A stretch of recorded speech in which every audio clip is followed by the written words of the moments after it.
വിശദമായ വാർത്തകളിലേക്ക്. ദില്ലിയിലെത്തിയ മുഖ്യമന്ത്രി പിണറായി വിജയൻ ഉപരാഷ്ട്രപതി ഹമീദ് അൻസാരിയുമായും കേന്ദ്രമന്ത്രി അരുൺ ജെയ്റ്റ്ലിയുമായും കൂടിക്കാഴ്ച നടത്തി. വിവരങ്ങളുമായി എസ് സന്തോഷ് ചേരുന്നു. സന്തോഷ്, എന്തൊക്കെ കാര്യങ്ങളാണ് കൂടിക്കാഴ്ചയിൽ ചർച്ചയായത്? മറ്റു വിവരങ്ങൾ കൂടി. ഹനി, ആദ്യ സന്ദർശനത്തിനായാണ് മുഖ്യമന്ത്രി പിണറായി വിജയൻ ഡൽഹിയിൽ എത്തിയിരിക്കുന്നത്. അദ്ദേഹം ഇപ്പോൾ കേരള ഹൗസിലാണുള്ളത്. നേരത്തെ 12 മണിയോടുകൂടി ഉപരാഷ്ട്രപതി ഹമീദ് അൻസാരിയുമായി മുഖ്യമന്ത്രി പിണറായി വിജയൻ കൂടിക്കാഴ്ച നടത്തി. ഏകദേശം 20 മിനിറ്റോളം കൂടിക്കാഴ്ച നീണ്ടു. അതിനുശേഷം 12:30 കേന്ദ്ര ധനകാര്യമന്ത്രി അരുൺ ജെയ്റ്റ്ലിയെ അദ്ദേഹം സന്ദർശിച്ചത്. സംസ്ഥാനത്തിന്റെ സാമ്പത്തിക സ്ഥിതികൾ ചർച്ചാ വിഷയമായി ഉയർന്നു വരികയും ചെയ്തു. വൈകുന്നേരം 4 മണിയോടുകൂടി പ്രധാനമന്ത്രി നരേന്ദ്രമോദിയെ മുഖ്യമന്ത്രി കാണുന്നുണ്ട്. അദ്ദേഹത്തിന്റെ വസതിയിൽ വെച്ചാണ് കൂടിക്കാഴ്ച. 6 മണിയോടുകൂടി രാഷ്ട്രപതി പ്രണബ് മുഖർജിയുമായുള്ള കൂടിക്കാഴ്ചയും വളരെ പ്രധാനപ്പെട്ടതാണ്. ഇതിനിടയിൽ കേന്ദ്ര ആഭ്യന്തരമന്ത്രി രാജ്നാഥ് സിംഗും മുഖ്യമന്ത്രി പിണറായി വിജയനെ കാണുന്നുണ്ട്. പ്രധാനമായും സംസ്ഥാനവും കേന്ദ്രവും തമ്മിലുള്ള ബന്ധം ഊഷ്മളമാക്കുക എന്നതാണ് ഈ കൂടിക്കാഴ്ചയിലൂടെ ലക്ഷ്യമിടുന്നത്. ഡൽഹിയിൽ ആദ്യ സന്ദർശനം എത്തിയ സ്ഥിതിക്ക് ഒരു സൗഹൃദ സന്ദർശനമാണ് ഇതിലൂടെയൊക്കെ ഉദ്ദേശിക്കുന്നത്. എന്തായാലും നാളെയും മറ്റന്നാളും പോളിറ്റ് ബ്യൂറോ യോഗമുണ്ട്. അങ്ങനെ 3 ദിവസം മുഖ്യമന്ത്രി പിണറായി വിജയൻ ഡൽഹിയിൽ തന്നെയുണ്ട്. അദ്ദേഹത്തിന് ഡൽഹി പൗരസമിതി വലിയൊരു സ്വീകരണം നാളെ വൈകുന്നേരം 7 മണിക്ക് ഒരുക്കിയിട്ടുണ്ട്. ഇന്ന് വിമാനത്താവളത്തിൽ എത്തിയത് മുതൽ ഡൽഹി മലയാളി അസോസിയേഷനുകളും കേരള ഹൗസ് ജീവനക്കാർക്കും അദ്ദേഹത്തിന് ഉജ്ജ്വലമായ സ്വീകരണം നൽകി. ഡൽഹിയിലെ CPM സംസ്ഥാന ഘടകം അദ്ദേഹത്തിന് വിമാനത്താവളത്തിൽ സ്വീകരണം നൽകി. അതിനുശേഷം കേരള ഹൗസിൽ എത്തിയപ്പോൾ ജീവനക്കാർ വാദ്യഘോഷങ്ങളോടെയാണ് മുഖ്യമന്ത്രിയെ സ്വീകരിച്ചത്. മുഖ്യമന്ത്രിയായ ശേഷമുള്ള ആദ്യ സന്ദർശനത്തിനായി പിണറായി വിജയൻ ദില്ലിയിലെത്തി. ഉപരാഷ്ട്രപതി, ധനമന്ത്രി എന്നിവരുമായി കൂടിക്കാഴ്ച നടത്തി. വിവരങ്ങളാണ് സന്തോഷ് സർലിംഗ് നൽകിയത്. മറ്റു വാർത്തയിലേക്ക്. കശുവണ്ടി കോർപ്പറേഷന്റെ ഫാക്ടറികൾ ഉടൻ തുറക്കുമെന്ന് മന്ത്രി മേഴ്സിക്കുട്ടിയമ്മ. കോർപ്പറേഷൻ നേരിട്ട് കശുവണ്ടി പരിപ്പ് കയറ്റുമതി ചെയ്യുമെന്നും മന്ത്രി കൊല്ലത്ത് പറഞ്ഞു.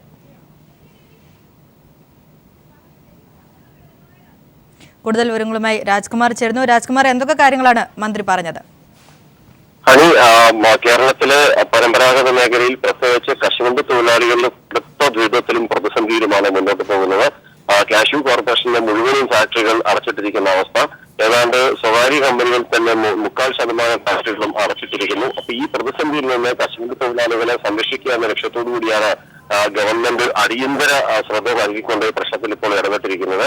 ഇതിൽ കശുവണ്ടി വകുപ്പ് മന്ത്രി കൂടിയായിട്ടുള്ള മേഴ്സിക്കുട്ടിയമ്മയുടെ നേതൃത്വത്തിൽ കാഷ്യൂ കോർപ്പറേഷന്റെയും കാപെക്സിന്റെയും ഉദ്യോഗസ്ഥരെ വിളിച്ച് പ്രത്യേകം യോഗം ചേർന്നിരുന്നു. ഇതിൽ അടിയന്തരമായി വിവരങ്ങളാണ് രാജ്കുമാർ നൽകിയത് കൊല്ലത്ത് നിന്നും. ഹൈക്കോടതി വിധിയെ തുടർന്ന് സ്കൂൾ അടച്ചുപൂട്ടാനെത്തിയ അധികൃതർ ഉത്തരവ് നടപ്പാക്കാതെ മടങ്ങി. മലപ്പുറം ഒളവട്ടൂർ മങ്ങാട്ടുമുറി LP സ്കൂളാണ് മാനേജർ ലാഭമില്ലെന്ന് കാണിച്ച് അടച്ചുപൂട്ടുന്നത്. മലപ്പുറം ഒളവട്ടൂർ മങ്ങാട്ടുമുറി ALP സ്കൂളാണ് അടച്ചുപൂട്ടുന്നത്. ലാഭകരമല്ലെന്ന് കാണിച്ച് സ്കൂൾ അടച്ചുപൂട്ടാനായി 2009 മാനേജർ DPIയെ സമീപിച്ചിരുന്നു. DPI ഇത് തടഞ്ഞതോടെയാണ് ഹൈക്കോടതിയിലെത്തിയത്. അനുകൂല ഉത്തരവും ലഭിച്ചു. കോടതി നിർദ്ദേശപ്രകാരം സ്കൂൾ റെക്കോർഡുകൾ ഏറ്റെടുക്കാനെത്തിയ AEOയെ നാട്ടുകാർ തടഞ്ഞു. സ്ഥലത്ത് ഏറെ നേരം സംഘർഷാവസ്ഥയുണ്ടായി. ഉത്തരവ് നടപ്പാക്കാനാവാതെ അധികൃതർ മടങ്ങി. ഈ വിധി എന്തായാലും നടപ്പാക്കാൻ അനുവദിക്കില്ല. ഈ പ്രദേശത്തിലെ പാവപ്പെട്ട പിന്നോക്ക വിഭാഗത്തിൽപ്പെട്ട ഒരുപാട് കുട്ടികൾ പഠിക്കുന്ന ഒരു സ്ഥാപനമാണ് മങ്ങാട്ടുമുറി. ഇത് അടച്ചുപൂട്ടിക്കഴിഞ്ഞാൽ ഈ ചുറ്റുവട്ടത്ത് കുട്ടികൾ 2 കിലോമീറ്ററിനുള്ളിൽ പ്രാഥമിക വിദ്യാഭ്യാസം കിട്ടാൻ സൗകര്യമില്ല. റോഡ് ഒക്കെ അസൗകര്യമുള്ള ഒരു പ്രദേശമാണ്. പുളിക്കൽ പഞ്ചായത്തിലെ മികച്ച നിലവാരം പുലർത്തുന്ന ഒരു LP സ്കൂളാണ് മങ്ങാട്ടുമുറി ആൽമേഴ്സി സ്കൂൾ. 49 കുട്ടികളാണ് നിലവിൽ സ്കൂളിലുള്ളത്. പുതിയ അധ്യയന വർഷത്തിലേക്ക് 19 കുട്ടികൾ 1ാം ക്ലാസ്സിലെത്തിയിട്ടുണ്ട്. News bureau, Malappuram. Malapparamba school പൂട്ടാതിരിക്കാൻ അപ്പീൽ പോകുമെന്ന് വിദ്യാഭ്യാസ മന്ത്രി C രവീന്ദ്രനാഥ്. പാഠപുസ്തക വിതരണം ജൂൺ 15 മുൻപ് പൂർത്തിയാക്കുമെന്നും മന്ത്രി പറഞ്ഞു. സുപ്രീം കോടതിയിൽ തിങ്കളാഴ്ച അപ്പീൽ പോകും. അപ്പോൾ സുപ്രീം കോടതിയിൽ പോകുന്ന അപ്പീൽ സുപ്രീം കോടതി എങ്ങനെ പരിഗണിക്കും എന്ന് തിരിച്ചറിഞ്ഞുകൊണ്ട് അതിനുശേഷം നിയമപരമായി നടപടികൾ സ്വീകരിക്കും. മറ്റെല്ലാ പ്രവർത്തനങ്ങളും മാറ്റിവെച്ച് പൂർണ്ണമായിട്ടും ഇത് തന്നെ ചെയ്ത് ഒരു കൗണ്ട് ഡൗൺ ടൈം ടേബിൾ ഇട്ട് കഴിഞ്ഞിട്ടുണ്ട്. ജൂൺ 15 എല്ലാ സ്കൂളുകളിലും പാഠപുസ്തകം.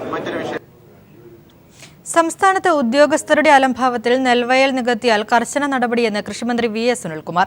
6 മാസത്തിനകം നെൽവയൽ ഡാറ്റാ ബാങ്ക് തയ്യാറാക്കും. തരിശ് കൃഷിഭൂമി കണ്ടെത്തിയാൽ മാപ്പിംഗ് നടത്തും.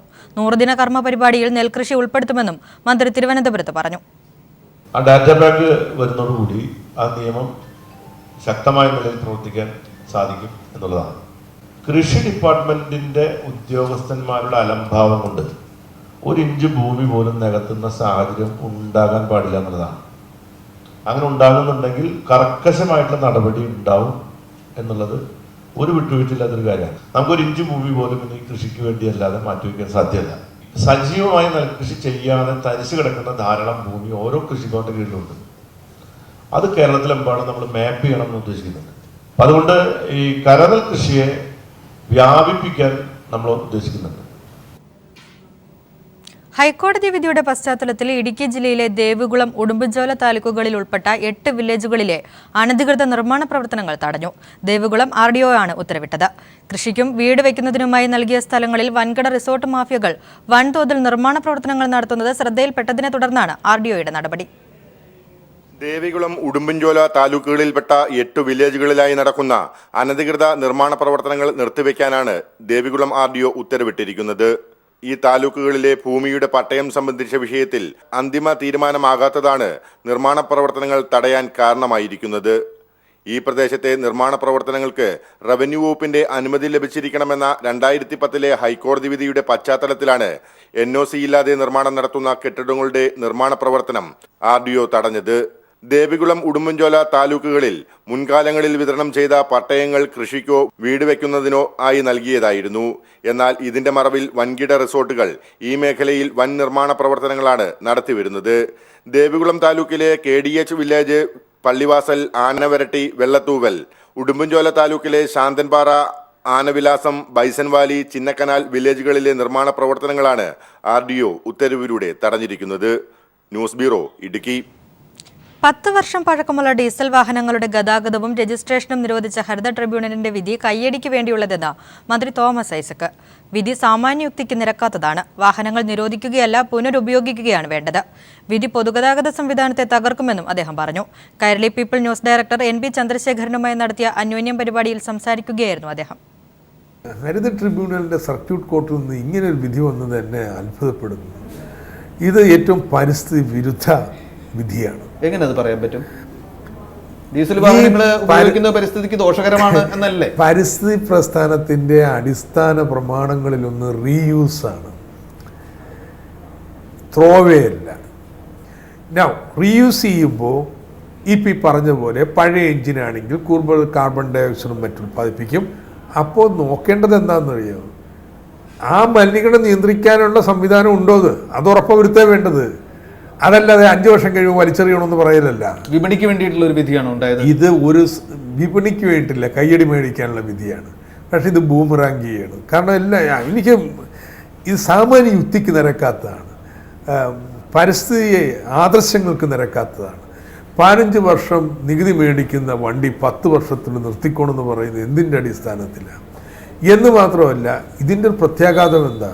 ഇതിൻ്റെ പ്രത്യാഘാതം ഇന്നത്തെ പബ്ലിക് സെക്ടർ ട്രാൻസ്പോർട്ട് നമ്മൾ നിലനിർത്താൻ ശ്രമിക്കുന്നത് ഇല്ലാതാക്കുക. ഇതിനൊക്കെ എന്ത് റാമിഫിക്കേഷൻസ് ഉണ്ട്. ഇതൊക്കെ തന്നെ വേണമെന്നുണ്ടെങ്കിൽ അവധാനതയോടെ ചെയ്യണം. ഈ അവധാനതയില്ലാതെ ഇത്തരത്തിലുള്ള വിധി എന്ന് പറയുന്നതൊക്കെ സ്റ്റേ ചെയ്യപ്പെട്ടിട്ടുണ്ട്. ഇല്ല, സ്റ്റേ ചെയ്യപ്പെട്ടത് പുതിയ രജിസ്ട്രേഷൻ റദ്ദാക്കാനുള്ളത് മാത്രം. മറ്റൊന്നിക്കും ഇത് ചോദ്യം ചെയ്യപ്പെടേണ്ട. കാരണം ഇത് പരിസ്ഥിതി ആദർശങ്ങൾക്ക് വിരുദ്ധമായ ഒരു വിധിയാണ് ദൗർഭാഗ്യവശാൽ ഹരിത ട്രിബ്യൂണലിൽ ഉണ്ടായിട്ടുള്ളത്.